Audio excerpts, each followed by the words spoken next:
Olá, turma! Tudo bem com todos vocês? Meninos e meninas do nono ano A, B e C. Hoje eu estou aqui para informar a cada um de vocês que nós estamos entrando, certo? Na segunda fase do nosso ano letivo, que é o segundo bimestre, onde a nossa aula inaugural desse bimestre será, certo, a aula de hoje, que é o modernismo no Brasil, ok? Espero que vocês gostem da aula, acrescentem o conhecimento de vocês, que vocês aprendam com o conteúdo que será exposto aqui. Haverá um estudo dirigido sobre o assunto, uma atividade, onde vocês estarão fazendo essa atividade em casa, certo? Ainda até o início da semana que vem vocês estarão recebendo, certo, esse material para vocês reforçarem o estudo e o conhecimento que serão aprendidos aqui nesta nossa aula. Ok, meninos? Então eu vou começar com vocês com o assunto aqui agora, certo? Que está projetado aqui no PowerPoint. O modernismo no Brasil. Eu coloquei aqui para vocês, tá vendo? Uma capa bem bonita, de uma arte bem moderna, de um estilo bem moderno, tá vendo? Bem colorido, para que vocês começassem a perceber o que nós iremos falar nesta aula, nesse dia.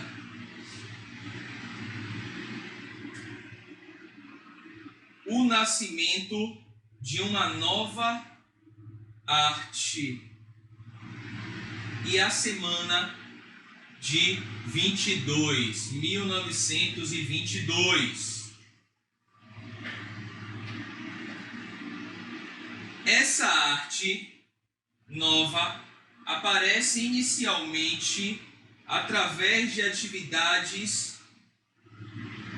da atividade crítica e literária, ou seja, esse tipo de arte ela foi desenvolvida iniciada da crítica literária.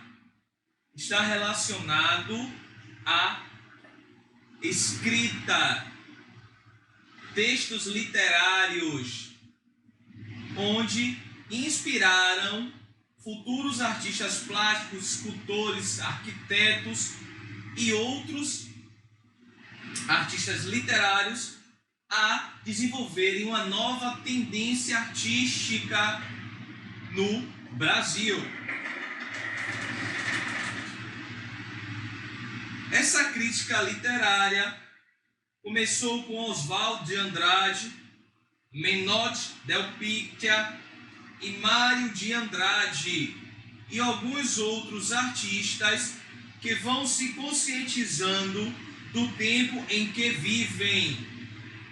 Eles viveram nessa época aqui no Brasil e começaram a se conscientizar de que as coisas deveriam tomar outro rumo. Deveria se haver mudanças estéticas, uma linguagem, um conceito diferente nas obras de arte, na questão artística. Oswald de Andrade, já em 1912, começa a falar do Manifesto Futurista. Manifesto Futurista já está falando que se trata uma coisa futura, um tipo diferente do futuro, que tinha que sair do passado e do presente, teria que se alcançar coisas muito mais além. Manifesto Futurista, dentro das artes de Marinetti, que propõe, esse manifesto futurista, gente, foi de Marinetti, que propõe o compromisso da literatura com a nova civilização técnica, ok? Mas, ao mesmo tempo, Oswaldo de Andrade alerta para a valorização das raízes nacionais, das raízes do nosso Brasil, do nosso país, que devem ser o ponto de partida para os artistas brasileiros.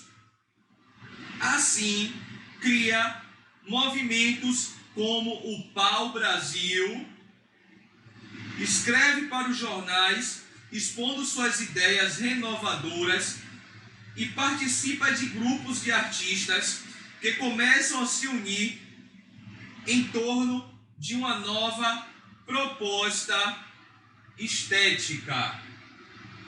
Ok? Gente, o que é a estética? Vocês já ouviram falar sobre a estética? A estética é um ramo da filosofia, é uma vertente da filosofia onde procura-se estudar o conceito do belo e do feio, certo? Geralmente fala-se mais sobre o belo, a beleza, dentro das artes. Entre outros assuntos, fala-se sobre o belo também, dentro da estética.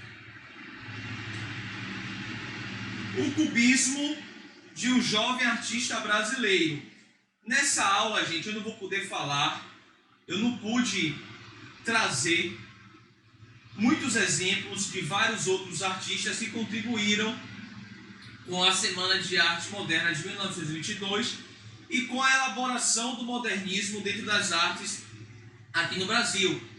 Eu trouxe alguns nomes e trouxe alguns exemplos apenas para que vocês possam se situar e conhecer um pouco sobre o movimento, porque foram muitos e muitos artistas e essa aula iria se estender por muito.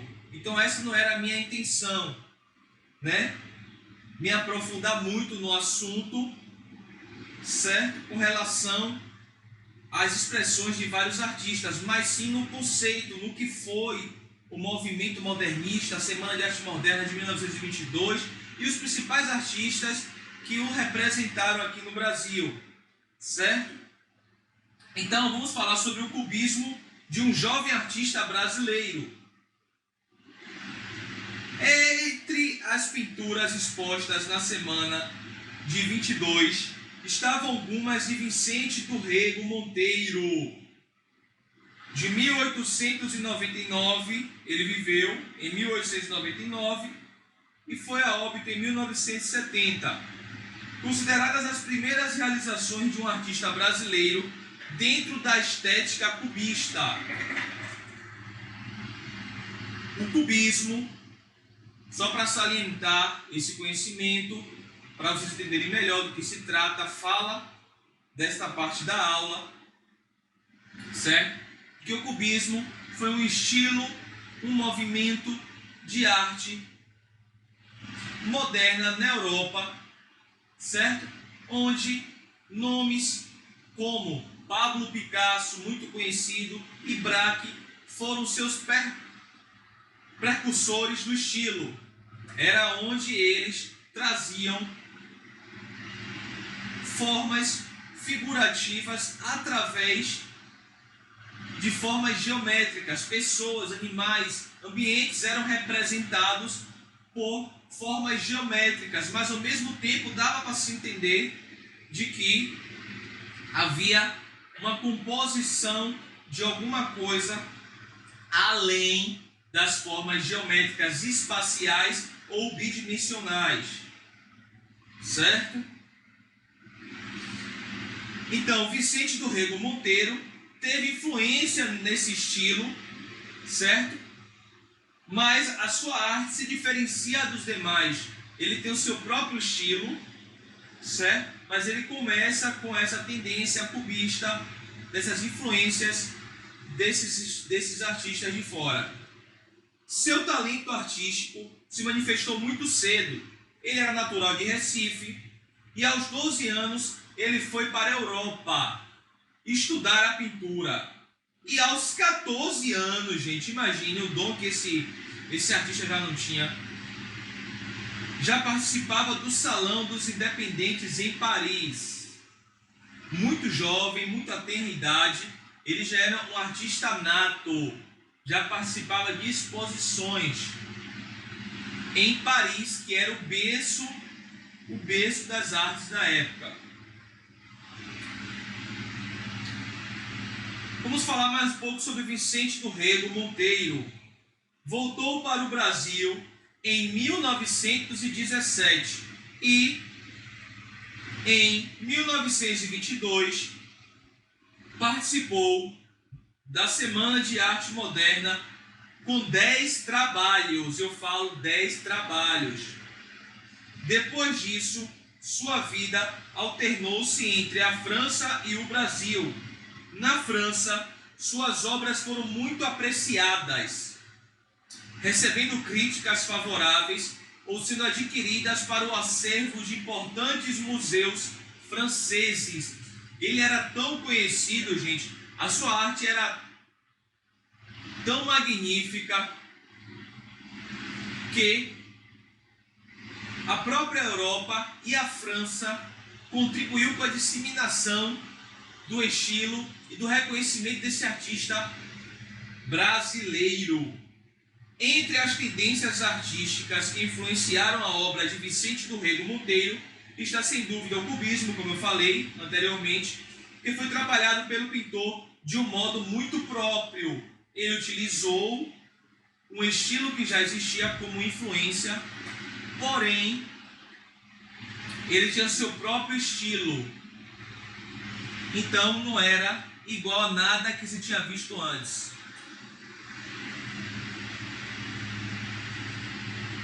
Eu trouxe um exemplo aqui muito bonito, muito pertinente.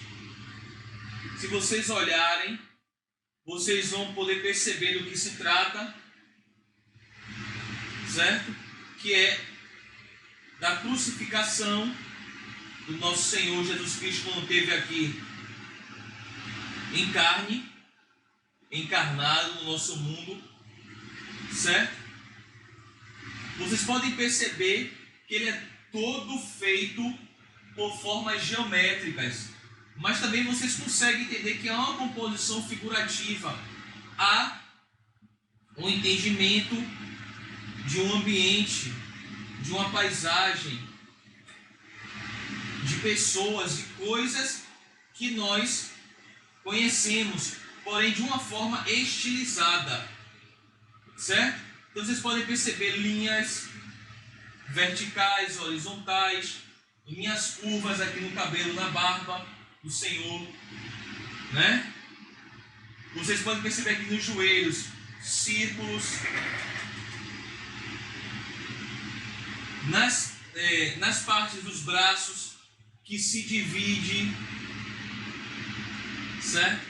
Por linhas horizontais e verticais, linhas curvas aqui, ó, na caixa torácica dele.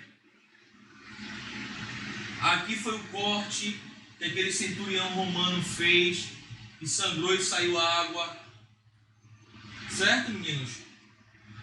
Então vocês percebam aqui as mulheres, né, que choravam ao redor da cruz onde o Senhor estava sendo crucificado. Essa suposta proteção, como se fosse um pedaço de pano, uma tanga, toda feita por retângulos, o chão por linhas curvas, linhas quebradas, tá vendo? Linhas horizontais. Então é todo feito com formas geométricas, porém nós entendemos o que nós vemos. Os exemplos disso são as telas de temas religiosos. Ele trabalhava muito com temas religiosos, como a crucifixão. Não é crucificação, é crucifixão. Foi um termo que ele deu a essa obra dele. Ele tem também uma obra muito conhecida como Rabino e Pietà.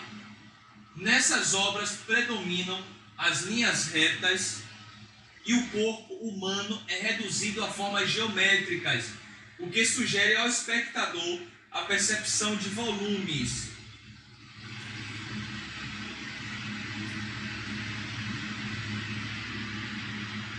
Outro exemplo aqui muito importante do trabalho desse grande artista é Pieta, que foi feita também por Vicente do Rego Monteiro. Vocês podem continuar percebendo, né, as composições magníficas que ele conseguia fazer com luz, com volume, por causa das formas geométricas. E geralmente, na maior parte das vezes, com temas religiosos. Essa obra foi produzida em cerca de 1966. Suas dimensões são de 1,10 m por 1,34 m e se encontra no Museu de Arte Contemporânea de São Paulo. Olhem mais um pouquinho a obra, porque ela é muito magnífica. Certo? Eu trouxe também outro exemplo, que é o Rabino. Muito bonito, por sinal. Olha o detalhe das mãos, dos dedos desse rabino. O rabino, gente, é aquele mestre do judaísmo. É aquela pessoa que está capacitada a ensinar, certo, o judaísmo aos fiéis. Ok? Então ele representa esse rabino na sua pintura. A data de criação foi em 1924. O autor, você já sabe que é Vicente do Rego Monteiro. A técnica utilizada para produzir a obra foi a pintura em óleo, óleo sobre tela. Suas dimensões, essa obra ela não é muito grande. Ela tem 46 centímetros por 38 e ela pertence ao acervo de uma coleção particular, certo?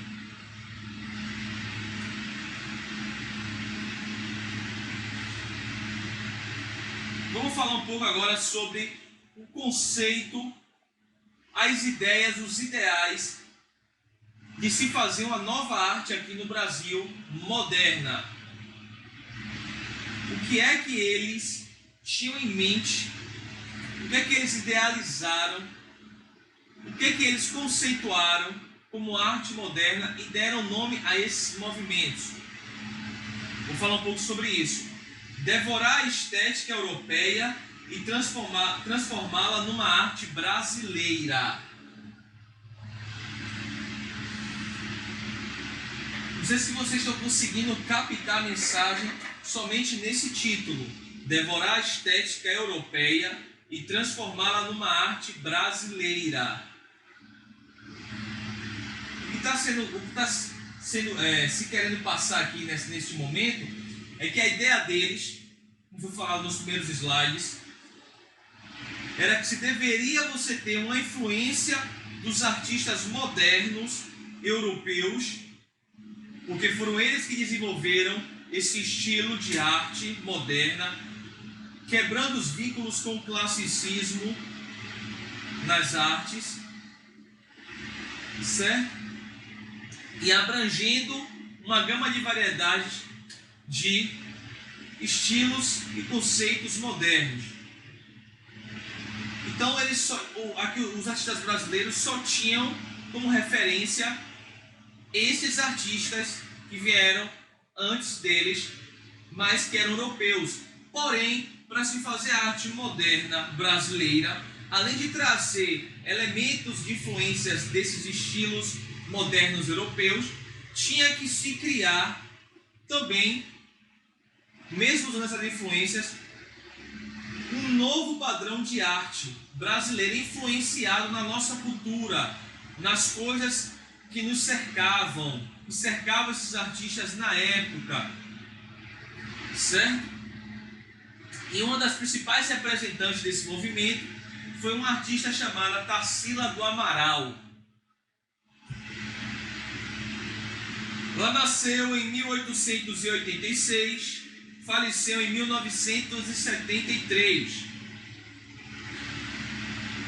A pintura brasileira começa a procurar uma expressão moderna, porém mais ligada às nossas raízes culturais.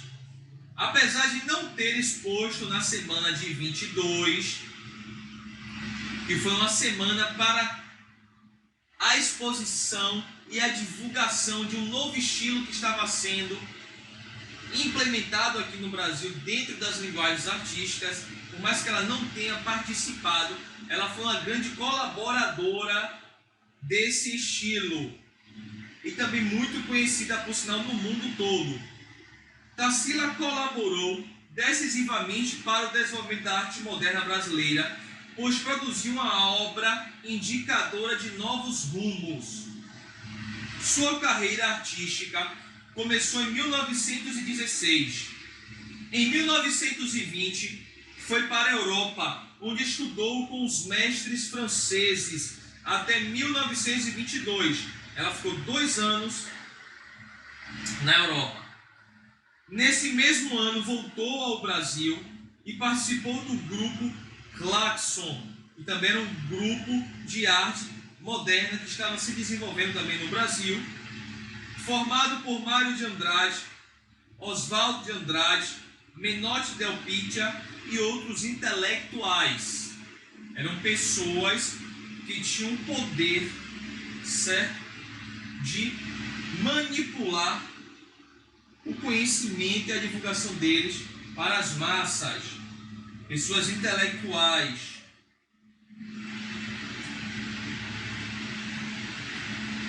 No ano de 1924, Tarsila estava novamente no Brasil. Foi quando iniciou a fase que ela própria chamou de pau-brasil. Ela teve uma fase chamada de pau-brasil, que era uma fase totalmente voltada para expressar, através de sua obra, a cultura brasileira e de que ela tinha o conhecimento dessa cultura. Ou seja, aquilo que estava ao seu redor, aquilo que ela contemplava, aquilo que ela vivia e convivia, ela tentou e representou dentro das suas obras, das suas pinturas. Segundo o crítico Sérgio Millier, as características dessa fase são as cores ditas caipiras, rosas e azuis, as flores de baú, a estilização geométrica das frutas e plantas tropicais, dos caboclos e negros, das cidadezinhas, tudo isso enquadrado na solidez da construção cubista. Eu já falei para vocês do que se trata o cubismo.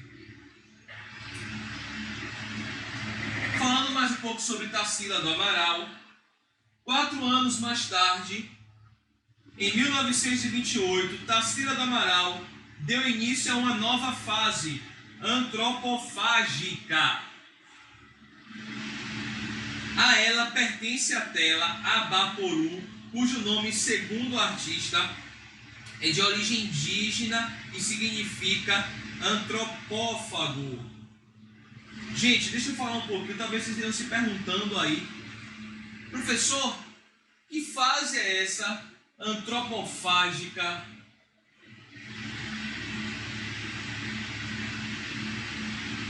O que significa antropófago? Gente, aqui no Brasil existiram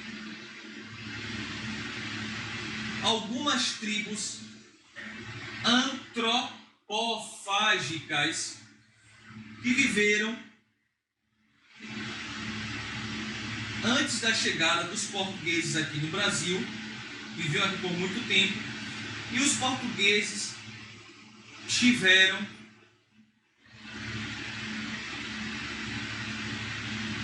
a não felicidade de encontrar essas tribos aqui, porque o termo antropófago significa canibal. Cientificamente falando, é antropófago. Vulgarmente se dizendo, é um canibal. Essas tribos se alimentavam de seres humanos, certo? Mas todas foram extintas e massacradas pelos portugueses quando vieram aqui para o Brasil, porque eles não aceitavam esse tipo de conduta dessas tribos, certo? Mas professor, o que tem a ver antropofágica com a arte? Aqui já está se falando da questão do conceito, certo? Qual é o conceito do termo dentro desse tipo de arte moderna? É simples, é um conceito filosófico.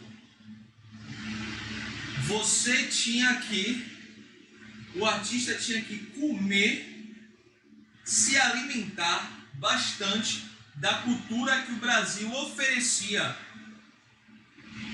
Comer dessa cultura para expressar essa cultura dentro da sua arte, para que surgisse uma arte moderna, divulgadora da cultura brasileira, não só no Brasil, como no mundo todo. É você se alimentar, comer, certo? Era isso que eles tinham em mente, o conceito, a partir da artista Tarsila do Amaral, foi que se deu esse conceito de você fazer um novo estilo de arte aqui no Brasil, certo?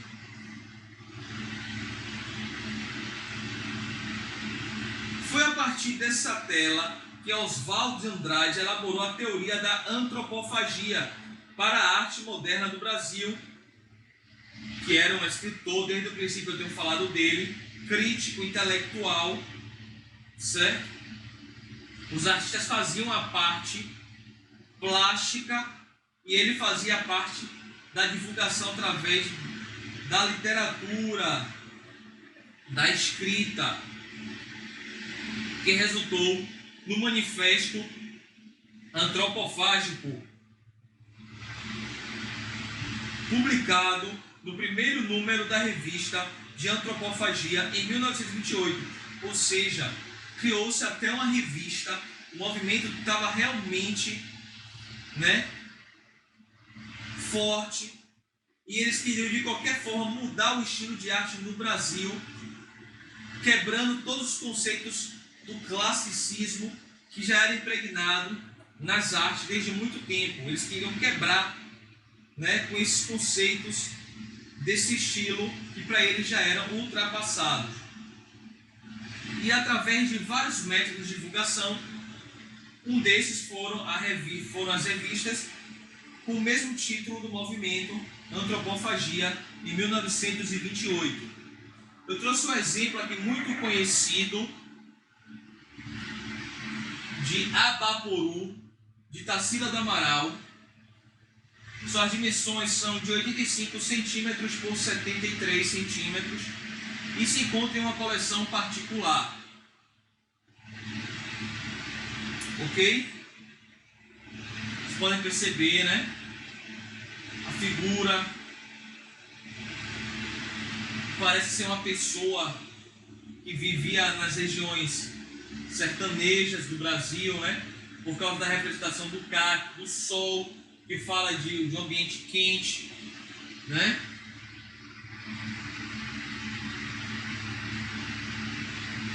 Então, isso é cultura brasileira. Era isso que ela queria representar, falando sobre o Brasil dentro de um conceito de arte moderna. Devorar a estética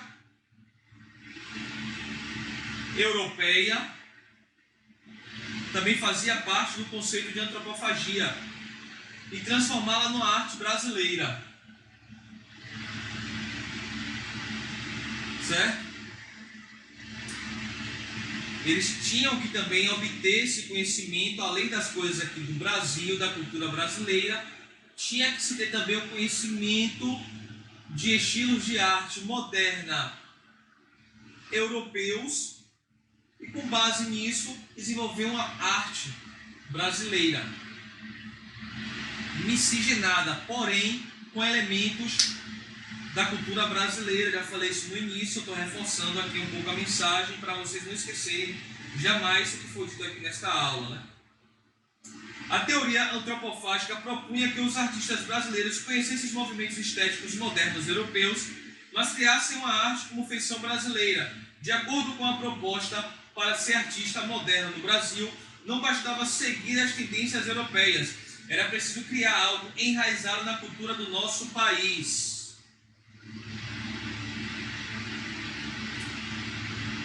Trouxe outro exemplo, muito bonito, por sinal, certo? Que é a Lua. Percebam só formas geometrizantes, formas simples, certo? Essa figura aqui, por vezes, você pode imaginar que é uma pessoa de costas olhando o luar, como pode ser um cacto também, numa paisagem sertaneja. A Lua é datada de 1928 e foi pintada pouco tempo após a principal obra de Tarsila do Amaral, Abapuru, que foi vendida em 1995 para o colecionador argentino Eduardo Constantini por 1,3 bilhões de dólares. Estima-se que o MoMA, que é o museu, tenha desembolsado aproximadamente uns 20 milhões para a aquisição da obra. Para Tarsilinha, sobrinha neta da artista, eu coloquei aqui, a importância principal não era o valor das obras, mas que a obra da sua tia fosse divulgada no mundo todo, certo?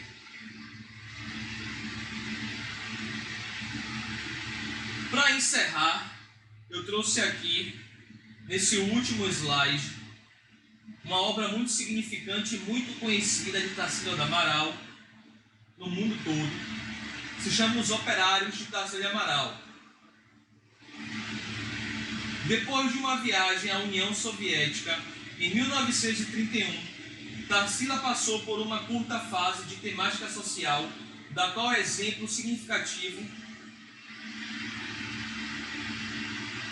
no quadro Operários.